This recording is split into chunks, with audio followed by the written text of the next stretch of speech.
All right, this is additions to your ruler graph. So when we started this chapter, we did an activity with the colored pencils and rulers, and you guys graphed the supply and demand for your class for rulers. So you already have that graphed out, and by now you've already labeled where the equilibrium is. You should have labeled surplus area and your shortage area. Directly underneath that graph, I want you to do this for me. I want you to write these four statements down, and then what I want you to do is that as a group, I want you to work through each of these statements, and I want you to figure out if each of these statements is a supply example or a demand example for rulers.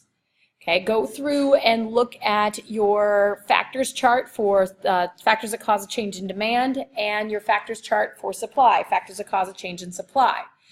And then I want you to figure out if it causes a right or left shift in supply or demand. So first supply or demand, then right or left. If you know what factor it is, that will help you figure out if it's a supply issue or a demand issue, as well if it's a right or left shift.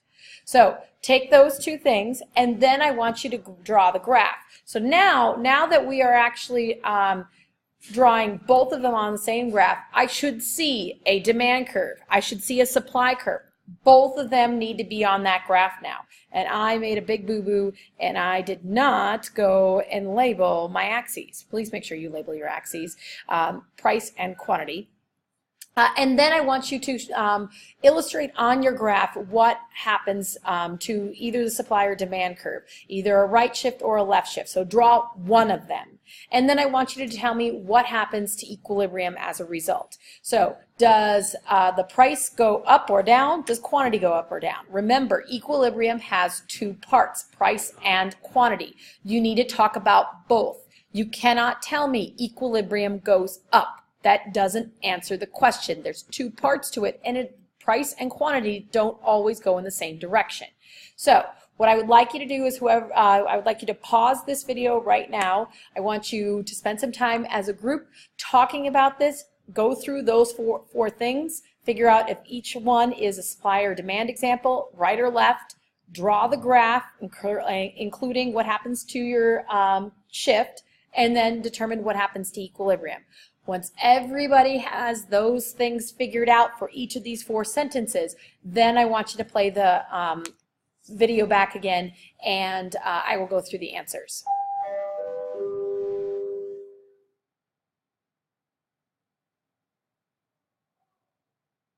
Okay, so hopefully you worked with your group to figure out what the answers are to these four statements, and now I'm going to go through the answers. Okay, so remember, this all applies to your ruler graph. Okay, so number one says you can use your iPad to graph your demand and supply curves.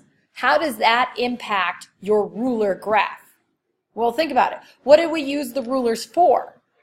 Remember, we used the rulers to actually connect your dots on your graph.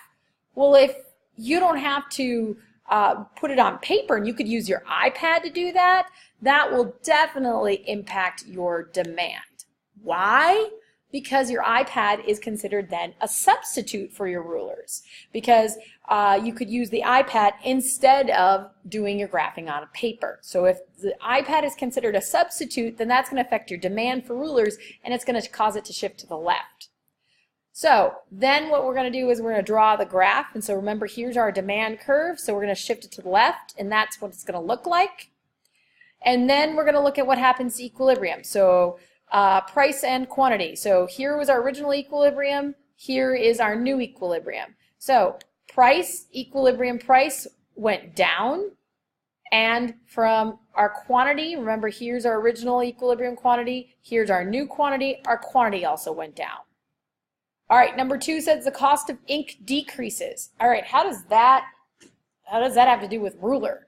Well, remember when we did this activity at the beginning of this chapter, I gave you some costs for those people that were selling rulers, and one of those costs was ink. So it's a cost of input, which is a supply factor, because that goes into making the rulers, a little ink on the lines and the numbers, right? So if the cost of ink decreases, that's a supply issue, which means that they can buy more ink, so then they can make more rulers, which is a right shift in supply.